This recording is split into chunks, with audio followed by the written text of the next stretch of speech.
क्या तुम्हारे साथ कभी ऐसा हुआ है कि तुम आखिरकार लेटते हो, थोड़ा स्क्रॉल करते हो, एक और वीडियो देखते हो और अचानक बूम रात के 3 बज जाते हैं।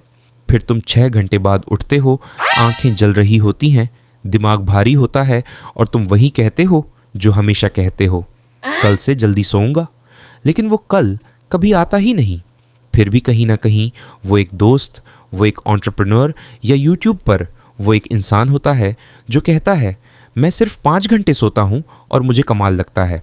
और तुम सोचते हो भाई कैसे? तो सुनो, आज तुम समझोगे वो साइंस जिसके पीछे कुछ लोग कम सोकर भी फ्रेश, शार्प और फुली चार्ज्ड उठते हैं। चलो अपनी नींद को हैक करते हैं, उसे ख़राब नहीं। असल सच्चाई ये है कि बात कितने घंटे सोने की नहीं है, बल्कि इस बात की है कि तुम्हारा दिमाग स्लीप साइकिल्स से कितनी एफिशिएंटली गुजरता है। तुम्हारा दिमाग हर 90 मिनट में अलग अलग स्टेजेस से गुजरता है। लाइट स्लीप, डीप स्लीप और REM। डीप स्लीप में शरीर रिकवर करता है, मसल्स, इम्यून सिस्टम और एनर्जी रिचार्ज होती है। REM स्लीप में दिमाग रिकवर करता है, फोकस, क्रिएटिविटी और मेमोरी बेहतर होती है। जब तुम्हारे स्लीप साइकिल्स सही और अलाइंड होते हैं तो तुम्हारा शरीर 5.5 से 6 घंटे में भी पूरी रिकवरी पा सकता है। लेकिन अगर नींद टूट टूट कर आती है, ब्लू लाइट, स्ट्रेस, कैफीन की वजह से, तो तुम 9 घंटे सोकर भी थका हुआ महसूस करोगे। इसलिए गोल ज़्यादा सोना नहीं है, बल्कि हर घंटे में ज़्यादा डीप और रैम स्लीप लेना है। अब आता है efficient sleep formula, science plus practice. पहला, हर दिन एक ही समय पर सो और उठो, वीकेंड्स में भी। इससे तुम्हारा सर्कैडियन रिदम स्ट्रांग होता है और बॉडी खुद मेलाटोनिन रिलीज करना सीख जाती है।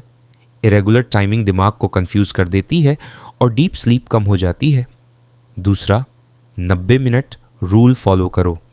हर स्लीप साइकिल लगभग 90 मिनट का होता है। अगर तुम साइकिल के बीच में उठते हो तो ग्रॉगी महसूस करते हो, लेकिन साइकिल खत्म होने पर उठो तो फ्रेश लगते हो। इसलिए अपनी नींद को 90 मिनट के मल्टीपल्स में प्लान करो। 4.5 घंटे, 6 घंटे, 7.5 घंटे। तीसरा, सोने से पहले का 60 मिनट बहुत इंपॉर्टेंट है। 3-2-1 रूल फॉलो करो। 3 घंटे पहले हैवी खाना नहीं, 2 घंटे पहले स्ट्रेस या काम नहीं और 1 घंटा पहले कोई स्क्रीन नहीं। उसकी जगह dim light, meditation, journaling, calm music और हल्की स्ट्रेचिंग करो। इससे बॉडी को सिग्नल मिलता है कि अब रेस्ट का टाइम है। चौथा, सुबह उठते ही फ़ोन मत उठाओ, बाहर जाकर 10 मिनट सनलाइट लो। इससे तुम्हारा सर्केडियन रिदम रीसेट होता है, मेलाटोनिन कम होता है और सेरोटोनिन बढ़ता है, जिससे तुम नेचुरली फ्रेश फील करते हो। पांचवा, उठते ही मूवमेंट करो। ठंडे पानी से चेहरा धो या पुशअप्स, जंपिंग जैक्स करो। इससे डोपामीन और नो एड्रेनलिन बढ़ते हैं और स्लीप इनर्शिया तुरंत ख़त्म हो जाती है। अब कुछ एडवांस ट्रिक्स। दोपहर 2 बजे के बाद कैफ़ीन मत लो, क्योंकि ये 6 से 8 घंटे तक बॉडी में रहता है और डीप स्लीप को कम कर देता है। सोने का एनवायरनमेंट डार्क, कोल्ड और क्वाइट रखो। 18 से 20 डिग्री सेल्सियस बेस्ट है। जितना अंधेरा और ठंडा होगा उतनी अच्छी डीप स्लीप मिलेगी। मैग्नीशियम और हर्बल सपोर्ट भी मदद कर सकते हैं, लेकिन लेने से पहले डॉक्टर से ज़रूर पूछो। और सोने से पहले अपने थॉट्स लिख लो। इससे दिमाग शांत होता है और जल्दी नींद आती है।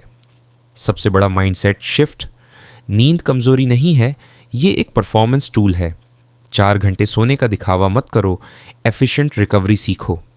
सक्सेस ये नहीं है कि कौन देर तक जागता है, बल्कि ये है कि कौन सुबह क्लियर, काल्म और फोकस्ड उठता है। अपनी नींद ऑप्टिमाइज़ करो और तुम्हें ज़्यादा टाइम, एनर्जी और बेटर लाइफ मिलेगी। कम सो, लेकिन स्मार्ट तरीके से सो। अपने शरीर को ट्रेन करो गहरी नींद लेने के लिए और पावर के साथ उठने के लिए। एक दिन तुम अलार्म से पहले उठोगे, आंखें खुली, दिल शांत, दिमाग साफ, तब तुम्हें समझ आएगा कि तुम्हें ज़्यादा समय नहीं चाहिए, बस बेहतर एनर्जी चाहिए। अगर तुम्हें कुछ नया सीखने को मिला तो इस वीडियो को लाइक करो और सब्सक्राइब करो